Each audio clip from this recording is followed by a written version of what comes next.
യാത്രയിലായാൽ അള്ളാഹു തന്ന ആനുകൂല്യമാണ് ജമ്മും കസറും. അഥവാ ജമ്മ് എന്ന് പറഞ്ഞാൽ ലുഹറും അസറും തമ്മിൽ ജമ്മ് ചെയ്യാം. ലുഹറിൻ്റെ വക്തിൽ അസറും നിസ്കരിക്കാം, അസറിൻ്റെ വക്തിൽ ലുഹറും നിസ്കരിക്കാം. ഇഷാവും മാരിയും തമ്മിൽ ജമ്മ് ചെയ്യാം. മഗ്രിബിൻ്റെ വക്തിൽ ഇഷാ നിസ്കരിക്കാം, ഇഷാവിൻ്റെ വക്തിൽ മഗ്രിബ് നിസ്കരിക്കാം.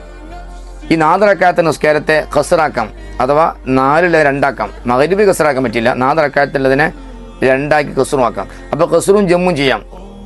അപ്പോൾ നമ്മൾ യാത്ര തുടങ്ങുന്ന സമയത്ത് നമുക്ക് സൗകര്യം അസറിനെ ലുഹറിലേക്ക് മുന്തിക്കലാണെങ്കിൽ അങ്ങനെ ചെയ്യാം. പക്ഷേ ഇവിടെ നാട് വിടണം, ഇവൻ താമസിക്കുന്ന ആ ബലത് വിടണം. അപ്പോൾ നാട് വിട്ട് മഹലിൽ നിന്ന് വിട്ട് പോയതിന് ശേഷം സഫർ ആരംഭിക്കണം.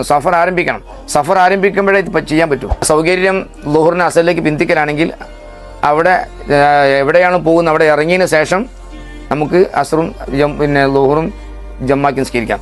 ശ്രദ്ധിക്കേണ്ടത് ഈ ജമ്മ് മുന്തിക്കലും പിന്തിക്കലുമുണ്ട് എന്ന് പറയുമ്പോൾ ലുഹറിനെ അസറിലേക്ക് പിന്തിക്കുകയാണെങ്കിൽ ലുഹറിൻ്റെ വക്തിൽ തന്നെ ലുഹറിൻ്റെ വക്ത് കഴിയുന്നതിന് മുമ്പ് അവൻ നെയ്യത്ത് ചെയ്യണം, എൻ്റെ ലുഹർ ഞാൻ അസറിലേക്ക് പിന്തിക്കുന്നു എന്ന് നെയ്യത്ത് ചെയ്യണം.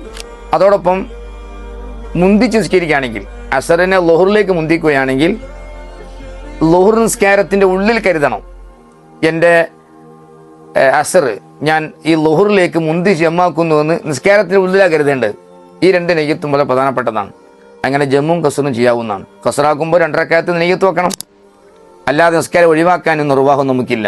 ഈ ആനുകൂല്യം എടുക്കുക. യാത്ര ചെയ്യുന്നവർ നിസ്കാരം ഒഴിവാക്കാതെ ഇബാദത്ത് വളരെ ശ്രദ്ധിക്കണം. അള്ളാഹു അനുഗ്രഹിക്കട്ടെ. അസ്സലാമു അലൈക്കും വറഹ്മത്തുള്ളാഹി.